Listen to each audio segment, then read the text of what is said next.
to the Mission Scanner, another exciting episode where faith meets hope and meets action, where we transform the nations as we possess them for the Lord.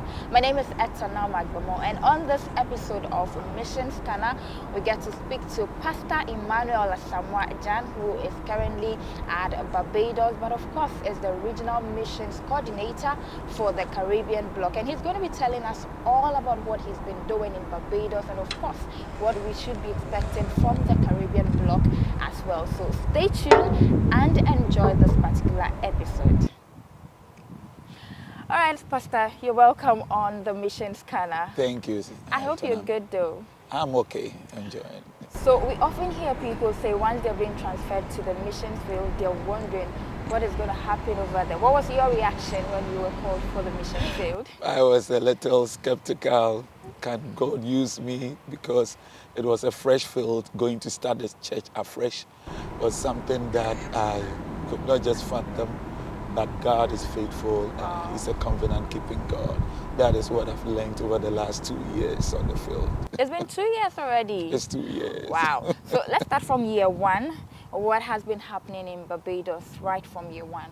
So from year one, the church was inaugurated officially on August 20th, 2023 by Apostle Ofori Yadom.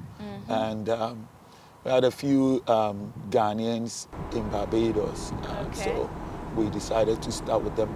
Ghana has been sending nurses to Barbados as a bilateral agreement. So we were able to gather those people and with them started the church. Okay, let's look at the demographics when it comes to Christianity in Barbados. How is Christianity doing there generally? Okay, so being a British colony, Barbados has about 76% Christian population. Out of this, let's say 24% are Anglican, and then 19% are Pentecostals. And the rest are divided into small percentages. And we have 21% who don't believe in anything, like people just walking around. So it's an interesting place to have. All right. And gospel. For the Church of Pentecost in Barbados, what's the demographics like for us? So currently we have some indigents, about 12 of them.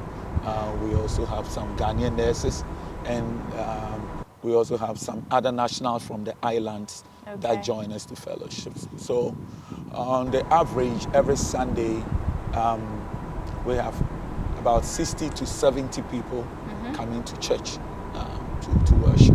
That's great. Yeah. Almost 100, and I'm sure very soon we will get there. We pray so. Of course, we definitely will. Now let's look at Vision 2028. I mean, we started all the way from Vision 2023 right into Vision 2028. How has that been playing out for you in Barbados? The Possessing the Nations agenda I see as very laudable initiative from the church leadership. And so we have been using the models given by our fathers and trying to implement the strategies that we see in the vision. I believe the gospel should be holistic when presented. And that aspect has attracted some people in Barbados. Oh, really? Because, let's talk about that. I'm really interested in that one. The churches in Barbados don't normally do a lot of these community outreaches. But we took advantage of the initiative. We have a lot of nurses.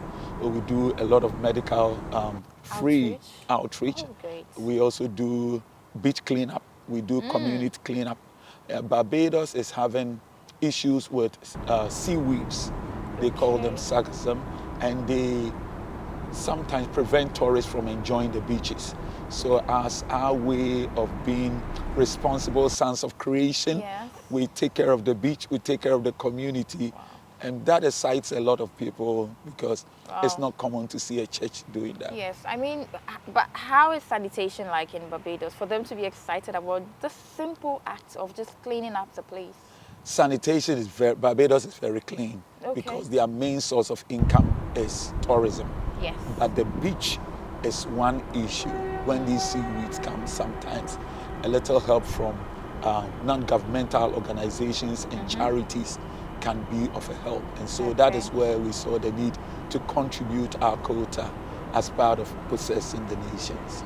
All right, so we've seen COP do a lot than just preach on the pulpit. We usually step out, just like you mentioned, do outreach when it comes to health. We've also seen you cleaning up the places and all of that. Now, how about schools and then also maybe the hospitals? Because you mentioned that there are a lot of nurses from Ghana in there. How are we utilizing those places?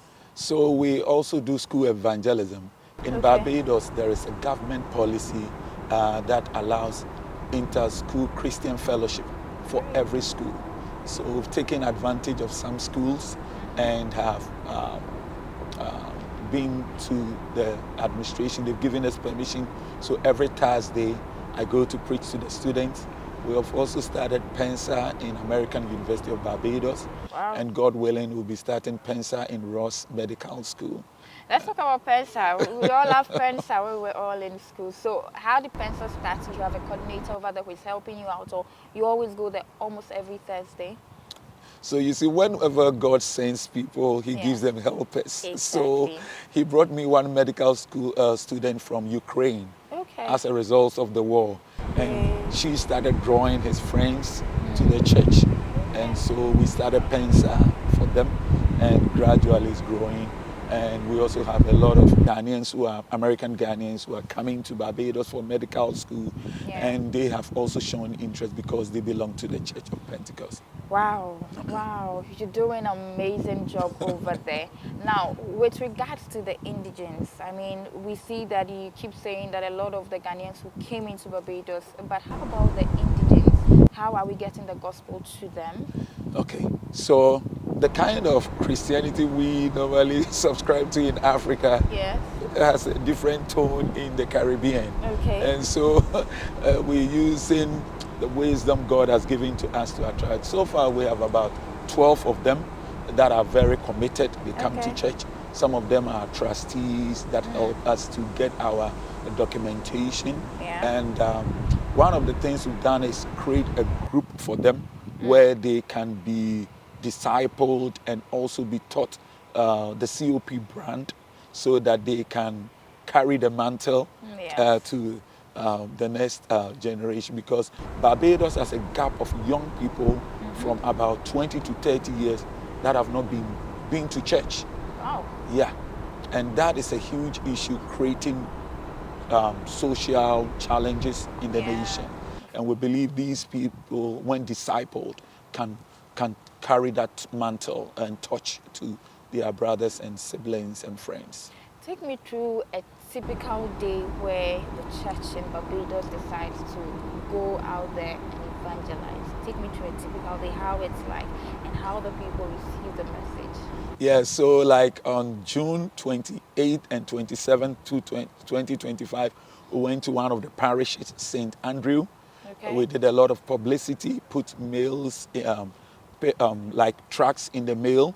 We got the attention of the community, and with the permission of their member of parliament and the community leaders, we set up at the playing ground, and we did a medical outreach. We did cinema evangelism. We went into the community, giving them a free BP check, free blood sugar, free eye acuity check, free glasses. And that drew a lot of people to the grounds. And it was interesting to see young men accept Christ as their Lord and Savior. And so we intend to start a home cell there and use that platform to start a church. And we're going to replicate that also in St. Philip, God willing, in September. How about discipleship? How is discipleship doing over there? I mean, once you win them into the church. So I take it upon myself, together with some of the elders, to disciple the members. So I have a new convert class every Monday in the evening. I have an ex-convict, 2 of them that are being discipled. These are men who have told me they are tired of the normal life that they've lived and they want to be committed to Christ. So I take them through a discipleship class every Monday and spend time with them in prayer to make sure we groom them for I'm for the taking church. note of your itineraries. So I know what you do on Thursdays. Now I know what you do on Mondays. That's great. That's great. Wow. So now that we know that, okay, that discipleship class is happening every Monday, we know that these people will definitely be groomed well and become great members of the church, and then we'll also go out to bring more members into the church. Now, when it comes to Vision 2028, we, of course, right from Vision 2023 into Vision, you know, missions to persons with disabilities, home and urban missions, and all of that. Is that being done at Barbados as well? Yes, we're working gradually on that. This September, that is next month, we launching home and urban missions. Oh, Yes, so great. we have an elder who grew up in Ghana in the church, who was into home and urban missions. Oh. And so he has a lot of ideas, because there are a lot of homeless men Yes. and women in Barbados that need help. We're partnering with the Catholic Church called Streams of Living Community to feed the homeless who come into the Independence Square almost every day. So that is something that we'll start to see. And then we'll move on to ministering to persons with disability. Great. That's And good to also, know. God willing, in October, we're starting prisons ministry. Wow. I like that. I'm sure Trevor will be happy about this. During one of the initiatives called the Nehemiah Impact Project, we made a donations to the prisons, and they gave us the green light to come there and minister to them. So we're putting our team together, preparing ourselves, and God willing, in October, we'll launch prisons ministry. That's great, because we are not leaving anyone behind. No stone unturned. No stone unturned. So good to know that you're going to get into those places as well. How about the City Church concept? Well, with City Church concept, we were a few months ago, I think that is in December, we were in Christchurch. That was where the church was located. So we moved to the city, which is Bridgetown, and it's been exciting because transporting people to the city is very easy. We have bars, so people are able to come to church, and we are implementing some of the strategies that our fathers have taught us with the City Concept Church. 2 hour service, we're done. And so some of the nurses, they'll close from work, knowing that we'll be closing in 2 hours. You can come, enjoy service, and then go and rest. And they're bringing a lot of their Bajan friends and attracting other nationals on the island. We thank God for that. Well, RMC, Regional Missions Coordinator. How is that going to be like for you? I believe the Lord himself will do it. No, first of all, let me get your reaction when you heard the white paper being read and you're being told you're going to be the Regional Missions Coordinator for the Caribbean bloc. Well, I was a little surprised because the Caribbean is...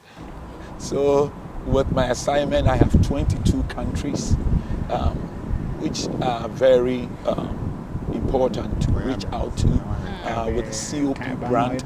And so we're planning and strategizing how best to help our brothers on the mission field, because the understanding of our Caribbean brothers and sisters is a little different from how sometimes in Africa, the kind of energy and seriousness we attach to Christianity, they want to do it in a relaxed way, but also in a God-glorifying way. And so how to strategize to attract the indigenes is something that is very important. I know it's just been 2 years and you doing all of these remarkable things, and then very soon you're going to be going to the Caribbean bloc, and that will be 22 nations, right? So I can understand why you were surprised at the end of the day, because it's just 2 years. But with God in charge, I know that you do an amazing job. Can we look at some of the challenges that you faced so far on the mission field as a missionary? Okay, so one of the challenges is documentation. Getting documents as a minister in the Caribbean, it's not easy. It's just by grace. I'm out as a result of some of these community outreaches we do. I came across a soul, a convert that knew the director of immigration. And so she got me connected, I also got into contact with one of the magistrates on the island through these community outreaches. Yeah. So she also got me connected. I have come to understand that God's method is man. And so we want to pray that God will connect all the missionaries on the Caribbean and in the various places to men of influence, godly people that can help document with documentation. I know some ministers are back and forth as a result of some of these documentation issues. And I know God will make a way just as he made a way for me. Another issue is registration. So before we go to the other issue, so you're done with all issues when it comes to documentation now? Yes, our church is officially registered with the Corporate Affairs of Barbados. Great. I have my working permit as a minister. We have our tax identification number. And one of the things we're praying for is a tax exempt number. Amen. So that we can, get that in we can Jesus' do a name. lot. I pray that for my other Caribbean brothers also. So church registration is another challenge because the concept of church in the Caribbean is a little different. Some of them have a British model of government, and that does not open up easily for churches. You have to affiliate with another church, which sometimes is not the best. Another challenge sometimes is... So how are you dealing with that currently, affiliating with other church? Because I heard you earlier on mention the Roman Anglican Church. Anglican Church. Yeah. So how are you dealing with that? Yeah, for instance, with Barbados, when we came, the Corporate Affairs was asking us to partner with another Pentecostal church. But our regional missions director has made us know that that has not helped over the years. So we trusted God, prayed for grace to have favor to register our church by ourselves. I know, for instance, for British Virgin Islands and a place like Bermuda, we have that challenge, having us registration all by ourselves. They want us to partner with other Pentecostal church, and what can happen in the long run is that they'll tell you, hey, this church belongs to us, and want to avoid that. We want to start from the scratch, just like we started in Barbados, and build up. Yeah. Great. All right, you're moving to another challenge. So that is language. You see, language and culture is a barrier somehow, but we know Jesus breaks all cultures and barriers, so we trust God. For instance, in Barbados, they speak Bajan. It's like a form of Creole English, and sometimes you can't hear what they're saying. Whoa. You'll be surprised. When they speak in Bajan, the real Bajan, you will not be able to hear. Wow. And so with the other islands also. That will make preaching very difficult to the indigenes then. Absolutely. So how are you coping with that? Yeah, you need to adapt and adjust. Can you speak the language? I tried. Officially, the language is English, so they understand us. But it's like you being in Ghana and speaking Twi.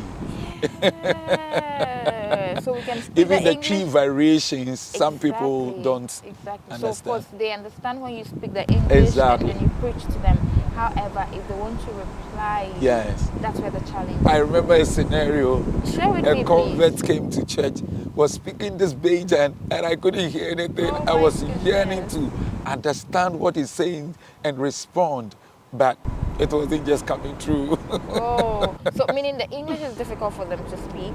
They speak English, but with their accent. Okay. And there are some of the pronunciations are different from but they speak in English. So you can imagine. You've got a translator to help you out? I don't need a translator, but I need to adapt and try to learn the way they speak. And so we're doing that gradually by God's grace. With the grace of God, absolutely. I'm sure that very soon you'll be able to overcome them. But you even live in there very soon, so. Yeah. All right, any other challenge? I like the way you're finding solutions to them as time goes on. Yeah, I have come to also understand that what helps greatly on the mission field is reminding the Lord of his covenant. So when I go to pray, I tell the Lord, remember your covenant. You said before the coming of Christ, this gospel will go to many nations, and you said you use this church. Yes. So remember your covenant. And so that has been my prayer focus, and I think that is what we should focus on, because God is a covenant-keeping God, Yes. and He will fulfill His word. Okay, I like that you're taking me in here. Now, you see, this particular year, in fact, the years before, but this particular year, we've been doing a lot of global fasting and prayers. How are you adapting to that with your members over there? Yeah, that is interesting. For most people in the Caribbean and in the Southern America, fasting it's an issue. Yeah, they love their food, and food I know is good. Yeah. So we do it gradually. So we divide the fasting into various hours: 6 to 12, Okay. 6 to 3, and 6 to 6. And we teach on the benefits of fasting, how Great. it can help you. And so gradually we've got a lot of Caribbean brothers participating in this fasting. Meaning they are new to fasting. No, they are not new to it, fasting, but it's just a difficult thing, and you will agree with me, you know. Well, I guess some of us are used to it. Absolutely. So they will definitely get there Absolutely. as well. They'll definitely get there. Yeah. Anyway, any other challenges you're facing over there, we'd like to know. So one challenge that Barbados we have is on Sundays, the transportation is like low, Why is that? because they are taking care of a lot of tourists and business okay. from Monday to Saturday. So Sunday is like the system It's comes to a resting. halt. Okay. Everybody's resting. Yes. And some restaurants also work on Sundays, and then on Monday they close. So somebody wants to come to church from one parish to the city, they have to wait for 2 hours. If you miss the bus, you can't get to church. I have several members who Sunday want to come to church but cannot have a means of transportation. But we're trusting God for a means of transportation. Okay. Yeah, if we can get a... But currently, what are you doing to solve that? Currently, we've rented a bus Okay. that goes around to pick some of our members, Great. particularly the students, Yeah. and then they come to church. And I see a lot of sacrifice from our church members. Sometimes way into the service, an hour into the service, you still have people coming to church. Wow. And It's all I'm because- excited when I see them. It motivates me to do more, looking at their sacrifice. And so we're trusting God for a means of transportation. Also, our media system. You know, in the Caribbean, music is Yes. very important. Yes. That is what attracts them to church. True. A little entertainment in church in the Caribbean helps people to come to church. Okay. So if you're a minister, you need to have that in mind. It's part of their culture. Yeah. So trusting God for equipment to help so that our brothers can enjoy their culture and also Yes. enjoy Jesus. Exactly. But you've got some instruments for now. We've got some more though. What do you have now? You've got a but keyboardist. a keyboardist is Yeah. very expensive to come by. Okay. Because they go around playing for bands, and so you not get them. So occasionally we get people, you have to appreciate them Yes. for them to stay. Because without that, a lot of Caribbeans will not come to church. They want to enjoy Okay. good music, music. their kind of music. Wow. Yeah, so So you have some of the indigenes in there who sing, who do your praises and worship and all of that. Or you do that yourself as we Ghanaians? learn from their kind of music. Okay. I have like a music director who learns their song and then sing together with the choir. And anytime you sing their kind of song, they love it. They will dance around. I'll definitely love to see one of them singing. You will and then definitely dance. have a copy. We definitely will have that Yeah. in this particular Yeah. video. Yeah. All right, it's been amazing talking to you, but there's one more thing I just wanted us to touch about before I let you go, which is, of course, still on Barbados. I know it's been 2 years once again, but the achievements you've had so far within those 2 years, I would say once again, are remarkable, and we bless God for that. However, now that you're going to be the regional missions coordinator for the Caribbean block, are you leaving them behind, or what are you going to be doing? Well, because I have some Ghanaian population, the nurses, I have about 3 elders. One has been called to ministry, going to Bermuda. I have about 6 or 7 deaconesses. Okay. And then I have a deacon. I'm training leaders. We have other denominations that have joined us because of how we present ourselves as a church that welcomes everybody. And our place of worship is called Kingdom Minded Worship Center. Kingdom Minded Worship Center. I love so that. we throw our Ghanaian mindset, Caribbean mindset, denomination mindset away and come to be kingdom minded. So we've got a lot of young men that are being trained to help anytime I'm not around. Okay. And for the Caribbean, one of the initiatives that I intend to bring up is called the COP CARICOM. Okay. Yeah, COP. What is that all about? It's COP Church of Pentecost community in the Caribbean.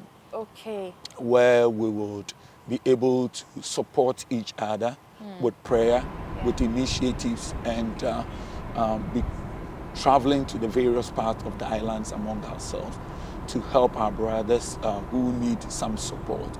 I am privileged to have a lot of Ghanaian nurses, and one of the things that I intend to do is when there is this Nehemiah Impact Project in any of the islands, I'll motivate my nurses to go and support my brothers who don't have it. Yeah, that way they can do some of these medical outreaches. Yeah. A country like St. Lucia is doing medical outreach almost every weekend. Wow. And that is highly commendable. Yes. Yeah, other islands don't have these resources, so I want to use that. And my nurses want to travel. The nurses we have in Barbados, so to look at the island. So we want to motivate them and support them to go to the various islands to do these community services to promote the COP brand. All right. With God in charge, I know all of this will definitely happen. It's just a matter of time. Yeah. Let me have your final words before I let you go.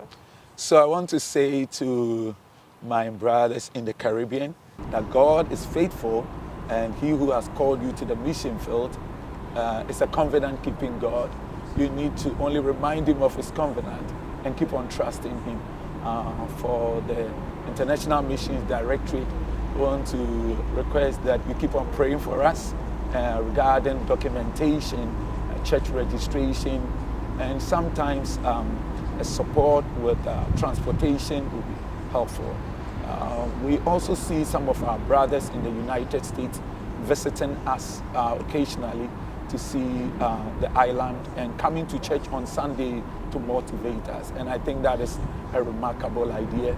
We are trusting that this will continue because it's sometimes very lonely on the mission field, and seeing a brother come from the States or any part of the world to visit is a joy and a source of motivation. We want to thank you for all your support. We know we are possessing the nations and will continue to be agents of transformation to the glory of the King. Thank you for having me. God bless you. Thank you so much, Pastor Emmanuel Asamoah Gyan. Thank you so much for joining us. Well, if you watched today's episode of Missions Corner, then I'm sure that you've learned a lot and you're ready to help and pray. Remember that at least once every week, try to make a phone call to a missionary and just check up on them. And anytime it is time for us to dine with the Lord and we are ready to support missions, also remember to be a friend of mission. My name is Asamoah, and this has been the Missions Corner. Thank you for watching. Enjoy the rest of our programs.